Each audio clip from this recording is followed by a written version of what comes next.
Hi friends, வணக்கம்.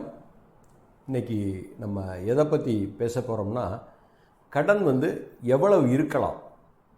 அதாவது முதல்ல என்னை பொறுத்த வரைக்கும் கடனே இருக்கக்கூடாது அப்படின்னு நான் அறிவுறுத்துவேன். That is the first one. But still ஒரு இன்கேஸ் நம்மளை இன்றைக்கி எல்லாரோட தேவைகளும் இன்றைக்கி அதிகமாக இருக்குது, ஆசைகள் அதிகமாக இருக்குது, கேஷ் ஃப்ளோவும் இருக்குது. அப்படிங்கிற பட்சத்தில் எவ்வளவு இருக்கலாம் அப்படிங்கிறத பற்றி நம்ம டிஸ்கஸ் பண்ணுவோம். ஓகே, ஒரு இன்றைக்கி இருக்க சூழ்நிலையில் ஒரு பையன் படித்து முடித்து ஒரு 23-24 வயசில் வேலைக்கு சேர்றான்னு வச்சுக்கோங்களேன். இன்றைக்கி ஒரு ஸ்டார்டிங் சேலரியே பார்த்திங்கன்னா ஒரு நல்ல குட் ஸ்டார்ட்டில் தான் இன்றைக்கி ஆரம்பிக்கிறாங்க. ஆரம்பித்து ஒரு 3 மாதத்தில் கார் லோனில் போட்டு வாங்குகிறாங்க, வீடு லோனில் போட்டு வாங்குகிறாங்க. ஒரு 3 வருஷம் ஆனச்சுன்னா வீடு லோனில் போட்டு வாங்குறாங்க. எல்லோரும் they are very proud of saying he bought a flat. வீடு வாங்கிட்டான், அவனுக்கு என்னப்பா அப்படிங்கிறாங்க. பட் ஆனால் அதுக்கு ஈக்குவலாக கடன் இன்றைக்கி ஒரு 2 வீலர் நீங்கள் 4 வீலர் லோன் போட்டு வாங்கினீங்கன்னா மேபி சீப்பஸ்ட் அப்படின்னு நம்ம சொல்லலாம். பட் ஹவுசிங் லோன் அப்படின்னு சொல்லிங்கன்னா 8-10%. 2 வெஹிக்கிள் லோனும் பார்த்திங்கன்னா கிட்டத்தட்ட சில பேங்க்கில் வாங்கினா டிமினிஷிங் இருக்குது, ப்ரைவேட்டில் வாங்கினா நான் டிமினிஷிங் இருக்குது. இதெல்லாம் எத்தனை பேருக்கு கால்குலேட் பண்ணுறீங்க? கிட்டத்தட்ட நீங்கள் அதுவும் டென்யூர் பார்த்திங்கன்னா ஹவுசிங் லோன் அப்படின்னு சொன்னீங்கன்னா 20 வருஷம் எல்லோரும் போடுறாங்க. வெஹிக்கிள் லோன் அப்படின்னு போட்டிங்கன்னா 6 வருஷம் போடுறாங்க. அப்படி நீங்கள் வட்டியோடு கனெக்ட் பண்ணிங்கன்னா உங்கள் காரு விலையை விட நீங்கள் 2 மடங்கு கொடுத்து வாங்குற மாதிரி. இதுக்கு எல்லாத்துக்கும் காரணம் என்னென்னா, இன்றைக்கே எனக்கு வேணும், இன்றைக்கே எனக்கு வேணும் அப்படிங்கிற ஒரே ஒரு காரணம் தான். அதே மாதிரி இன்றைக்கி நம்ம மொபைல் ஃபோன் இன்றைக்கி வாங்குறதுக்கு நம்ம ஷோரூமுக்கு போனோம்னாலே லோன் வேணுமான்னு கேட்குறதுக்கு தான் ஃபஸ்ட்டு ஒரு 10 பேர் இருக்காங்க. இல்லைப்பா வேண்டாம் அப்படின்னோம்னா சர்வீஸ் கூட ஆள் இல்லை. ஏன்னா தேர் மார்ஜின், ஒரு ரெஃபரல் ஃபீஸ் மேபி ரெஃபரல் அந்த கம்பெனிக்கு கிடைக்கலாம். அதே மாதிரி கார் கம்பெனிலேயும் இன்றைக்கி லோன் அப்படின்னு சொன்னீங்கன்னா தான் உங்களை ஒரு வைக்கிற மாதிரி நிறையா பேர் வரவேற்கிறாங்க. லோன் வேண்டாம் அப்படின்னா ஒரு பேசிக் ரெஸ்பான்ஸ் கூட கொடுக்கறது இல்லை. பட் ஆனால் எது சவுண்ட் அப்படின்னு கேட்டிங்கன்னா கடனே இல்லாமல் பண்ணுறது.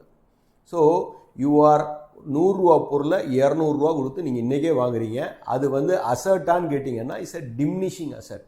காராக இருக்கட்டும், ஃப்ரிட்ஜாக இருக்கட்டும், டிவியாக இருக்கட்டும், ஃபோனாக இருக்கட்டும்.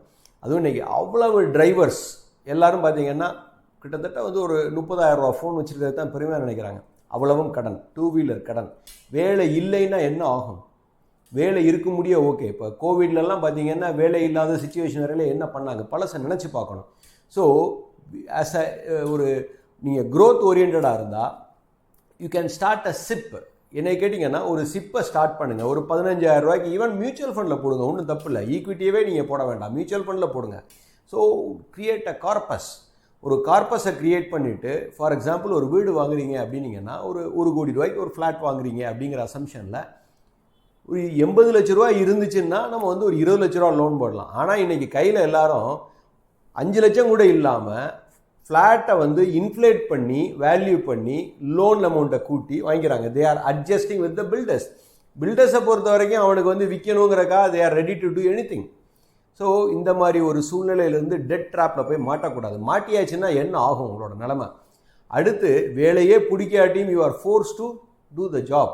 ஒரு ஸ்விட்ச் ஓவர் அப்படிங்கிறதோ இல்லை உங்களோட க்ரியேட்டிவிட்டிக்கு தகுந்த ஒரு ரிவார்ட் கிடைக்கலன்னா வேறு ஆப்ஷன் என்ன அப்படின்னு ஒரு மாறு திங்கிங் கூட நீங்கள் பண்ண முடியாது. You will be get caught into that. So ஒன்றும் அவசரம் இல்லை. 25 வயசில் வீடு வாங்கணுங்கிற அவசியம் இல்லை. ஏன் 40 வயசில் வாங்கலாம், ஒன்றும் தப்பு இல்லை.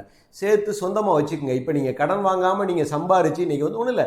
நிஃப்டியை பொறுத்த வரைக்கும் இன்றைக்கி நம்ம என்ன ரிட்டர்ன் போகுது, பல ஒரு 10 ஆண்டுக்கு சிஏஜிஆர்னா 12-13% இருக்குது. ஸோ ஒன்லி நிஃப்டியில் கூட போடலாம், ஒன்றும் தப்பு இல்லை. சிறுக சேர்க்கலாம். சரி, இதெல்லாம் ஒரு புறம் இருக்க.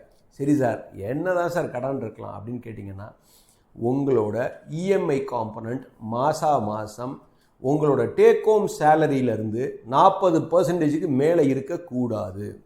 நீங்கள் 1 லட்ச ரூபா உங்களோட டேக் ஹோம், கிராஸ் இல்லை, நெட் டேக் ஹோம் சேலரி 1 லட்ச ரூபா இருக்குன்னா 40,000 ரூபாய்க்கு மேலே இஎம்ஐ கூடவே கூடாது. So this is the first them rule. அதே மாதிரி வெஹிக்கிள் லோன் நீங்கள் போடுறீங்க அப்படின்னு கேட்டிங்கன்னா 20% டவுன் பேமெண்ட் பண்ணலாம். அதாவது அதுக்கப்புறம் பார்த்தீங்கன்னா அதுக்கு ஒரு தம் ரூலே இருக்குது. 4 வருஷத்துக்கு மேலே போகக்கூடாது உங்களோட லோன். அதாவது 36 months பெட்டர் ஆல்வேஸ் உகந்தது. அதுக்கப்புறம் வந்து பார்த்தீங்கன்னா இஎம்ஐ வந்து 10% ஆஃப் யுவர் டேக் ஹோமுக்கு மேலே கூடக்கூடாது. So this is the way you can allocate the funds. இது வந்து ஜஸ்ட் ஒரு நம்ம கரெக்டாக இருக்கமா அப்படின்னு நீங்கள் சரி பார்த்துக்கணும் அப்படிங்கிறக்காக தான் பேசுகிறேன். பட் கடனே இல்லாமல் பண்ணுறது தான் உகந்தது. பங்குச்சந்தையில் வந்து ஒரு மியூச்சுவல் ஃபண்ட் ரூட்டில் உள்ளே எடுத்துக்கலாம். அதுக்கப்புறம் ஒரு கேபிட்டலை வந்து நம்ம பெருக்கிக்கலாம். அதுக்கப்புறம் கூட நிதானமாக பண்ணலாம். இன்றைக்கி ஒரு கோடி ரூபாய்க்கு நீங்கள் வந்து சிம்பிளாக நீங்கள் ரிவர்ஸில் கால்குலேட் பண்ணி பாருங்கள்.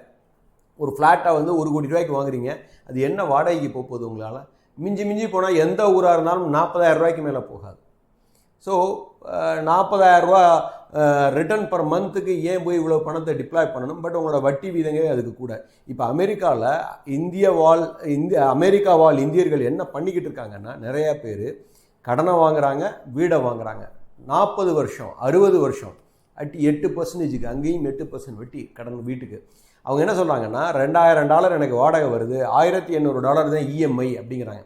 உதாரணத்துக்கு இப்போ வந்து வட்டி வீதங்கள் வந்து குறையும் அப்படின்னு எதிர்பார்க்குது.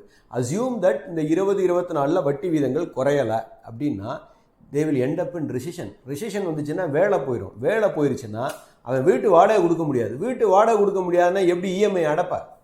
So you have to think in a hypothetical situation. So you should have a buffer for ஒரு வருஷத்துக்கான இஎம்ஐக்கு நம்ம வந்து ரெசிஷனை தாக்கு பிடிக்கிறதுக்கு வச்சுக்கணும். அன்னைக்கு வந்து what about your return? So இது மாதிரி நிறைய பேர் இன்றைக்கி அமெரிக்காலையும் சரி இல்லை இங்கிலாந்துலேயும் சரி இதே தான் நம்ம இந்தியர்கள் இன்றைக்கி நிறையா பேர் பண்ணிக்கிட்டு இருக்காங்க. பழைய சப்ரைம் கிரைசிஸ்னு ஒன்று வந்தது, அதை மறந்துடக்கூடாது. அதை நான் நினைவூட்ட விரும்புகிறேன். நம்ம இந்தியாவிலையும் நேற்று வந்து பார்த்திங்கன்னா ஒரு மோதிலால் ஆஸ்வால் ஒரு சர்வே ரிப்போர்ட் போட்டிருக்காங்க. அதில் வந்து பார்த்திங்கன்னா நம்மளோட இன்றைக்கி கடன் ஹவுஸ் ஹோல்டு டெட்டு வந்து கூடிக்கிட்டு இருக்குது. 40% ஆஃப் த ஜிடிபியும் சேவிங்ஸ் வந்து 5% ஆஃப் த ஜிடிபியுமா குறைஞ்சிருக்கு, கடன் கூடுது.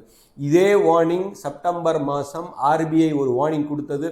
ஆனால் ஃபினான்ஸ் மினிஸ்ட்ரி என்ன சொன்னிச்சுன்னா, கடனை வாங்கி வீடு வாங்குறாங்க, வண்டி வாங்குறாங்கன்னாங்க. வீடு வாங்கினா கூட அசட்னு சொல்லலாம், பட் ஃப்ளாட் வந்து அப்ரிசியேஷன் அந்த அளவுக்கு இருக்கிறது இல்லை. பட் வண்டி வாங்கினீங்கன்னா அது வந்து டிமினிஷிங் அசட், டிப்ரிஷியேட்டிங் அசட் அப்படிங்கிறத நான் நினைவூட்ட விரும்புகிறேன். Thank you all.